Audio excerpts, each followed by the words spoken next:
Okay, so let's start. This is the second questions, okay, for the deep series of mechanics. So let's start with the second questions. It's really amazing question. Okay, this is second question. Nice. So question में क्या दिया गया देखो, spherical body of mass this dropped from a height of 10 meter, okay, from the from the ground. See, क्या बोल रहा है यहाँ पे कि भाई देखो 100 ग्राम का एक, ठीक है, मास है उसका 100 ग्राम। वेट अलग चीज होती है, मास अलग चीज होती है। मास का मतलब है मास, ठीक है। वेट का मतलब क्या होता है? वेट का मतलब हो गया mg, ठीक है। उसमें ग्रेविटी मल्टीप्लाई है, ठीक है, लेकिन ये इसमें ग्रेविटी मल्टीप्लाई नहीं है, ठीक है, ये ग्राम है। सो ये प्योर मास है, ठीक है।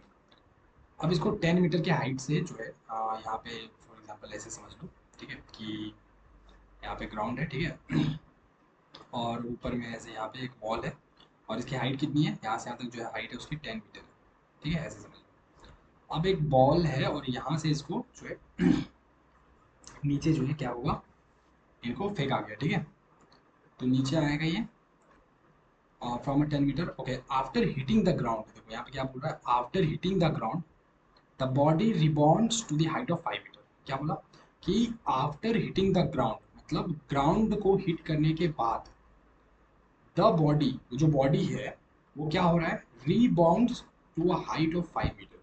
क्या हो रहा है, वो रीबाउंड मतलब फिर से उछल गया, वो कितनी दूर तक, to a height of 5 metre, 5 metre फिर से वो उछल गया ऊपर, ठीक है। सो यहाँ पे देखो, समझ में तो आ ही गया होगा, ठीक है। ये आती है यहाँ पे, टक्कर होती है, टक्कर होने के बाद ये क्या होता है, ऐसे करके फिर से ये 5 मीटर ऐसे ऊपर चला जाता है, ठीक है। समझ में आ रहा है? देखो इसका आधा कॉमन सेंस, ठीक है। तो ये हो गई अपनी। तो ये पूछ रहा है कि भैया ठीक है, ये सब तो सही है, अब हमें ये बता दो कि the impulse of force imparted by the ground to the body. क्या बोला कि द इम्पल्स ऑफ फोर्स, ठीक है, आपको इम्पल्स बतानी है of the force imparted by the ground, मतलब ग्राउंड के द्वारा जो फोर्स लगाया गया, ठीक है, टू द बॉडी, मतलब बॉडी पे, ठीक है, जो बॉडी है इस पे जो ग्राउंड के द्वारा जो भी फोर्स लगाया गया, ठीक है, उस फोर्स का इम्पल्स बता दो हमें, ठीक है। Impulse of force imparted by the ground, मतलब उस ग्राउंड के द्वारा इम्पार्ट किया गया, ग्राउंड के द्वारा कुछ लगाया गया, क्या लगाया, ग्राउंड ने भी एक फोर्स लगाया, और उस फोर्स का आपको क्या बताना है, इम्पल्स बताना है। क्लियर है? और किन पे लगाया ये फोर्स? ये फोर्स लगाया इस बॉडी पे जो ऊपर से नीचे गिर रहा था, ठीक है। और किसने लगाया ये फोर्स? ये ग्राउंड ने लगाया, जमीन ने, ठीक है। तो ये पूछ रहे भैया ठीक है जो भी हो गया, लेकिन अब मुझे इम्पल्स बता दो, ठीक है। तो बोला ठीक है चलो कोई बात नहीं। तो इनका सॉल्यूशन देखो बहुत ईजी है, ठीक है, तो ज़्यादा कुछ लिखने वाली ज़रूरत है नहीं, तो मैंने डायरेक्ट चैट जीपीटी से यहाँ पे कर रखा है। तो देख लो सिंपल, यहाँ पे क्या बोल रहा है भैया, देखो सिंपल सी बात है। पहले इन्होंने बोला कि ठीक है भाई कोई दिक्कत नहीं है, मास हमें जो है उसकी दे रखी है कितनी, 100 ग्राम। चलो कोई बात नहीं, उसको केजी में अपन कन्वर्ट कर लेते हैं, ठीक है। तो इसको क्या करेंगे, 1000 से डिवाइड करेंगे तो 0.1 kg हो गया, ओके। इनिशियल ड्रॉप हाइट, ठीक है, मतलब जब शुरू में उसको ड्रॉप किया गया तो उस टाइम उसकी हाइट कितनी थी, ठीक है, 10 मीटर पे, 10 मीटर की हाइट से उनको फेंका गया था, राइट। तो h1 ले लेते हैं उसको 10 मीटर। फिर रिबाउंड हाइट कितनी है, मतलब बाद में जो उछल के ऊपर वो कितनी मीटर दूरी तक गई, तो 5 मीटर, ठीक है। और एक्सेलरेशन ड्यू टू ग्रेविटी वो 9.8, ये जी की वैल्यू हम ले सकते हैं, क्वेश्चन में भी हमें दे रखा है, ठीक है, दिया है ना 9.8 मीटर पर सेकंड स्क्वायर, ठीक है, ये ले सकते हो। तो यहाँ पे फिर बोला कि calculate the impulse imparted by the ground to the body, okay. तो हमें इम्पल्स बतानी है, चलो कोई बात नहीं। तो सबसे पहले हम समझते हैं इम्पल्स क्या चीज़ होती है, ठीक है, understand the impulse. So impulse को हम जे से डिनोट करते हैं, देखो है ना, कैपिटल जे, ठीक है। सो इम्पल्स का मतलब क्या होता है, चेंज इन मोमेंटम। पी जो होता है इसको बोलते हैं मोमेंटम, और डेल्टा का मतलब क्या होता है कि चेंज हुआ कुछ, ठीक है। डेल्टा एक्स मतलब एक्स में चेंजेस हुए, ठीक है। तो मोमेंटम का फॉर्मूला क्या होता है, P equal to M V होता है ना, पता है, P equal to M V होता है, राइट। मैं यहाँ पे थोड़ी सी जो है लिख के भी बता देता हूँ, ठीक है। देखो हमने पहले भी करी थी आई थिंक इस टाइप के क्वेश्चंस। मोमेंटम जो होता है पी इक्वल टू क्या होता है, एम वी होता है, ठीक है। ये हो गई मास और ये हो गई वेलोसिटी।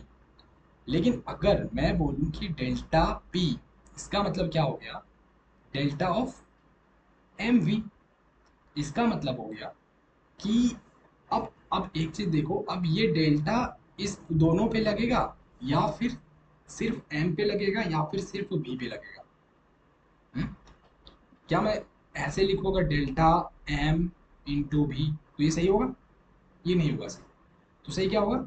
सही होगा अगर मैं इसको ऐसे लिखूँ, delta P equal to M into delta V, अगर ऐसे लिखूँ तो सही होगा। बोलेंगे कैसे? तो देखो क्या हो रहा है, जब इनको एक हाइट से ऊपर से हमने नीचे तक गिराया, ठीक है, ये बल है, बॉल है। जब इसको इस बॉल को मैंने, जो भी बॉडी बोलो जो भी बोलो, जब इसको हमने ऊपर से नीचे गिराया तो यहाँ पे इसकी मास कितनी थी बताओ?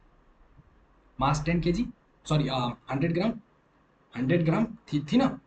ओके। जब इनको मैंने नीचे किया, फिर नीचे करने के बाद ये ऊपर गया यहाँ तक, यहाँ पे भी इसकी मास कितनी थी बताओ? 100 ग्राम ही थी। तो भाई मास में तो कुछ चेंज हुआ ही नहीं ना। मास में कुछ भी चेंज नहीं हुआ। चेंज कहाँ पे हो रहा है? वेलोसिटी में चेंज हो रहा है। कैसे? देखो यहाँ पे इसकी वेलोसिटी क्या थी? वेलोसिटी मतलब शुरू में था तो शुरू वाली जो वेलोसिटी होती है उसको यू बोलते हैं, और बाद में जो वेलोसिटी होती है उसको भी बोलते हैं। तो देखो यहाँ पे जो वेलोसिटी थी उसकी वो जीरो थी, और जब ये नीचे गिरता गया, जब इसको ऊपर से यहाँ नीचे डाला गया तो यहाँ पे इसकी वेलोसिटी कुछ अलग थी। ठीक है, फिर यहाँ पे ये ऐसे नीचे जब हिट हुआ यहाँ, फिर यहाँ से जब ये ऊपर गया तो यहाँ पे इसकी वेलोसिटी अलग थी। ठीक है, मान के चलो ऊपर से नीचे ये आ रहा है, ठीक है, तो इसकी वेलोसिटी क्या है? लाइक अलग है ना, डेफिनेटली इसको मैं बोल देता हूँ v1। जब ये ऊपर से नीचे आ रहा था, जब ये नीचे से ऊपर जा रहा था, तो उसके टाइम वेलोसिटी लेट से v2 बोल दें। ठीक है, तो वेलोसिटी चेंज हो रही है। क्लियर है? तो इसलिए जब भी डेल्टा पी हो ना, तो मास चेंज नहीं होता है, ये वेलोसिटी चेंज होती है। ठीक है, सो इसलिए इसको हम क्या लिखते हैं? एम इंटू डेल्टा वी लिखते हैं। ठीक है, ये होता है हमारा मोमेंटम। अब आते हैं यहाँ पे, तो हमें समझ में आ गया? ओके। तो देखो इसीलिए यहाँ पे मास को एम लिखा और यहाँ पे भी एम लिखा, लेकिन यहाँ पे क्या क्या? वी आफ्टर और वी बिफोर, मतलब बाद वाला वेलोसिटी और माइनस पहले वाला वेलोसिटी, मतलब फाइनल माइनस इनिशियल होता है ना, फाइनल माइनस इनिशियल। ठीक है, तो ये डेल्टा वी का मतलब क्या हो गया? डेल्टा वी का मतलब हो गया v2 माइनस v1। ठीक है, बाद वाला वेलोसिटी माइनस पहले वाला वेलोसिटी, आफ्टर माइनस बिफोर। ठीक है, और यहाँ पे m को कॉमन रख लो ऐसे, तो ये भी लिख सकते हो। तो यहाँ पे हो गया। अब देखो, अब यहाँ पे क्या है, एक इंपॉर्टेंट डायरेक्शंस लेना है। डायरेक्शंस बहुत इंपॉर्टेंट है। ठीक है, तो अपन क्या करते हैं यहाँ पे, देखो let's take upward direction as a positive. इन्होंने बोला कि भाई देखो जो ऊपर की डायरेक्शन है ना उसको पॉजिटिव ले लेते हैं। ठीक है, यहाँ पे देखो ये जो है ऊपर की डायरेक्शन है। ठीक है, जब गेंद ऊपर जा रही थी तो उन्होंने बोला भैया देखो ऊपर वाली डायरेक्शन को ना आप क्या ले लो? पॉजिटिव ले लो। ठीक है, ऊपर वाली डायरेक्शन को आप पॉजिटिव ले लो, और नीचे जो डायरेक्शन है उसको आप निगेटिव, क्योंकि एक तरफ पॉजिटिव लिया तो नीचे वाला ऑटोमेटिक क्या होगा? निगेटिव होगा ही होगा। ठीक है, ओके। तो अब क्या होगा? Just before hitting the ground velocity is downward. ठीक है, मतलब just before hitting the ground, देखो बॉल जब ऊपर से नीचे आ रही थी तो उसकी डायरेक्शंस कहाँ थी? नीचे थी। तो हमने हमने ले लिया था, अज्यूम कर लिया था कि जो ऊपर वाला डायरेक्शन है उसको पॉजिटिव ले लेते हैं। ठीक है, तो नीचे जो भी आ रहा होगा उसको नेगेटिव कहेंगे। हम्म, तो नीचे वाला निगेटिव हो जाएगा। तो जब वो ऊपर से नीचे आ रहा था तो उस टाइम जो वेलोसिटी थी उसकी वो निगेटिव में था, ऐसे समझ लो। तो वही चीज़ ये भी बोल रहा है कि just before hitting the ground, वो अभी हिट नहीं किया है, लेकिन हिट करने से पहले जो वेलोसिटी थी वो डाउनवर्ड है, मतलब नीचे की तरफ है, ऊपर से नीचे आ रहा है। सो निगेटिव, जो वेलोसिटी है वो नीचे की तरफ है, तो मतलब निगेटिव। और जस्ट आफ्टर रीबाउंडिंग, मतलब वो जस्ट टक्कर हुआ, टक्कर होने के बाद जो ऊपर गेंद उछल के गई तो वो जो वेलोसिटी है वो ऊपर जा रही है, अपवर्ड। सो वो हो गया पॉजिटिव। ठीक है, क्योंकि हमने क्या बोला, हमने अज्यूम कर लिया, हमने आप नीचे वाला भी पॉजिटिव ले सकते हो, कोई दिक्कत नहीं, लेकिन ऊपर वाला ले लेते हैं। ठीक है, so upward direction as a positive हमने अज्यूम कर लिया ना, इसलिए। अब चलते हैं स्टेप 2 पे। अब देखो क्या है नेक्स्ट, कि calculate speed just before hitting the ground. लेकिन मुझे एक चीज़ बताओ कि ये सब चीज़ें हम करें क्यों रहे? पहली चीज़ तो हमें ये पता होना चाहिए। ठीक है, देखो कॉमन सेंस की बात है। हमने क्या बोला भैया? हमें बता दो इम्पल्स। ठीक है, मतलब जे, और जे क्या होता है? Change in momentum, delta P. ठीक है, और ये क्या हो गया मेरे पास? M into V V2 minus V1, ठीक है। तो इसलिए मुझे ये बताओ, मास तो हमारी कितनी है, 100 ग्राम है, ठीक है, 100 ग्राम है ना, इन्होंने दे रखा था मास कितनी, 100 ग्राम। इसको केजी में कन्वर्ट करोगे तो क्या करोगे, इसको 1000 से डिवाइड करोगे, 1000 से डिवाइड करोगे, दो जीरो दो जीरो कैंसिल, तो हो गया 0.1 केजी, ठीक है। तो यहाँ पे 0.1 रख दो, कोई दिक्कत नहीं है। अब यहाँ पे हमें क्या चाहिए, हमें चाहिए V2 और V1, समझ में आया। इसलिए इसलिए हमें ये चीज़ कर रहे हैं, इसलिए जो हम ये कर रहे हैं, ये कैलकुलेट द स्पीड, ये जो स्पीड निकाल रहे हैं just before hitting the ground, मतलब ग्राउंड हिट होने से पहले। तो ये हम V1 निकाल रहे हैं, ठीक है, V1 हम पहले वाले वेलोसिटी निकाल रहे हैं। यहाँ पे जब ये ऊपर से नीचे आ रहा था उसको हमने V1 बोल दिया, तो V1 निकाल लो। तो देखो फॉर्मूला ये वाला होता है, ठीक है। फॉर्मूला क्या होता है, अंडर रूट 2G और H, मतलब जो भी हाइट है, तो पहले जब वो ऊपर से नीचे आ रहा था तो उसको कितनी हाइट से छोड़ा गया था, 10 मीटर की हाइट से। तो यहाँ पे देखो ये 2 हो गई फॉर्मूला का, ठीक है। और ये जो 9.8 है ये हो गया ग्रेविटी का वैल्यू, ठीक है, जो कि इन्होंने क्वेश्चन में बोला था कि जी की वैल्यू 9.8 ले लेना, ठीक है, क्वेश्चन में देखो यहाँ पे बोला गया, ठीक है ना, बोला है ना यहाँ पे जी की वैल्यू 9.8 ले लेना। कभी कभी एग्जाम में यहाँ पे जी की वैल्यू बोलेगा कि भाई 10 ले लो डायरेक्ट, ठीक है, तो 9.8 लोगे अपने मन से तो गलती हो जाएगी आंसर, तो 10 ही लेना होगा, ठीक है। ये ब्रैकेट में हमेशा दे देता है कि जी की वैल्यू अगर चाहिए आपको तो ये यूज़ करना, ठीक है। कभी कभी ये 10 बोल देता है तो आपको 10 लेना होता है, ठीक है। तो हमने एच की वैल्यू डाली तो हमारे पास अंडर रूट 196 आ गया, और अंडर रूट 196 क्या होता है, 14 का ये आंसर होगा, 14 का, ठीक है। इसलिए जेई मेंस में क्या होता है कि 20-25 तक, ठीक है ना, आपको याद कर लेना है, ठीक है। जैसे 121 का क्या होता है, 11 होता है, ठीक है। 144 का क्या होता है, 11 12 होता है, ठीक है। इस तरीके से ये ना 25 तक याद कर लेना, ठीक है। मैं बोल रहा हूँ इसको ले लेना नेट से, जो चैट जीपीटी से बोलना है इसको करने के लिए, और तक कर लेना, और बोलना कि ये कितना होता है, 625 का होगा ना, 625 होगा, 625 का आंसर कितना, 25 ठीक है। तो इस तरीके से जो है कर लेना, ठीक है, ताकि एग्जाम में कैलकुलेटर मिलेंगे नहीं, ठीक है, तो सब चीज़ें जो है ऐसे ही करना है। तो बहुत सारी छोटी छोटी चीज़ें ना रट लो, ठीक है, जो भी चीज़ें रटने वाली होती है रट लो, ठीक है। तो ये हो गया हमारी 14 आंसर, ये 14 हो गई V1, मतलब पहले की वेलोसिटी V1। अब V1 हम निकाल क्यों रहे थे भाई, हम V1 इसलिए निकाल रहे थे क्योंकि हमें चाहिए यहाँ पर V1, क्या निकला 14, चलो भाई 14। लेकिन लेकिन एक चीज़ हमने बोला था ना कि directions is the most important. देखो, तो V1 किधर, वो ऊपर से नीचे की तरफ आ रहा था, तो हमने बोला था कि जो भी ऊपर से नीचे की तरफ आएगा वो वाली जो वेलोसिटी होगी वो निगेटिव में होगी। तो इसलिए V1 14 तो आया, लेकिन -14 रखना, ठीक है, ये गलती मत करना, राइट, ओके। अब जब ये टक्कर हो गया, टक्कर के बाद जब वो ऊपर जा रही है तो उस टाइम उसकी वेलोसिटी क्या थी, ठीक है, calculate the speed just after rebounding, उछलने के जस्ट बाद उसकी स्पीड कितनी थी। तो फिर से वही फॉर्मूला लगाएंगे, ठीक है, अंडर रूट 2G H2 कितनी थी, कितनी हाइट तक वो उछल के चला गया, तो 5 मीटर तक गया, तो यहाँ पे देखो हमने 5 रखा है यहाँ पर, ठीक है, और 9.8 यहाँ पे रखा, और ये 2 मल्टीप्लाई 9.8 मल्टीप्लाई 5 करोगे तो अंडर रूट 98 आएगा, और इसका होगा 9.9 मीटर, ठीक है, समझ रहे हो। हाँ, तो कॉमन सेंस से भी इतना सारा कर सकते हो, ठीक है, क्योंकि देखो ऐसे देखना, अंडर रूट 100 का कितना होगा, 10 होगा। हाँ, तो अंडर रूट 98 दिया है, तो कितना हो सकता है, 10 से कम ही होगा, तो हल्का सा कम हुआ ना, तो 9.9 ले लो, क्या दिक्कत है, बस, ठीक है। तो ये क्या है, 9.9, तो दोनों निकल गए, लेकिन ये प्लस में आएगा, आएगा ना, क्योंकि नीचे से ऊपर वाला हमने प्लस लिया था, ठीक है। आप करना एक काम कि थोड़ा सा एक पेज में, ठीक है, ऐसे कैलकुलेट कर लेना, ऊपर वाला जो है नेगेटिव ले लेना डायरेक्शन, और नीचे से ऊपर जा रहा होगा ना, नीचे से जो ऊपर जा रहा है उसको नेगेटिव ले लेना, और जो ऊपर से नीचे आ रहा है उसको पॉजिटिव ले लेना, और उसके बाद आंसर निकालना, ठीक है, देखना क्या आता है। ओके, सो कैलकुलेट इम्पल्स करते हैं, हाँ, बस यहाँ पे सब वैल्यू डाल दो, लेकिन इंपॉर्टेंट ये है, देखो भाई, V2 कितनी थी हमारी, ये हमारी आ गई 9.9, ये थी ना V2, हाँ, ये थी हमारी V2, लेकिन ये प्लस में है, ओके भाई। और V1 कितनी थी, V1 थी हमारे पास 14, राइट, लेकिन -14 थी, ओके। तो चलो ये V2 हमारी हो गई 9.9, 9.9 माइनस, और ये एक इसका माइनस, तो ये माइनस और ये माइनस ऐसे गुना में है, तो माइनस माइनस क्या हो जाएगा, प्लस हो जाएगा ये पूरा, यस, ये पूरा प्लस बन गया, ठीक है। तो इसको जब मल्टीप्लाई करोगे, ठीक है, तो पूरा करोगे, देखो आंसर यहाँ पे आ चुका है। हम्म, ये पूरा सॉल्व करोगे, ठीक है, ये आ गया, ये करना सॉल्व, तो आंसर आ गया 2.39, तो ये हमारा आंसर हो गया फाइनल, ठीक है, 2.39। और ऑप्शन में भी यही दे रखा था ना, देखो 39 है ना। ये रही हमारी answer, correct answer is this, right. But इसमें एक चीज़ और देखो, थोड़ा सा यहाँ पे एक चीज़ देखना कि अगर मान के चलो यहाँ पे तुम अगर 9.8 भी ले लिया होता, मान के चलो 9.8 अगर सोचता कि 9.8 ले लेते हैं, ठीक है, तो भी आंसर इसी के लगभग में आता, देखो ना।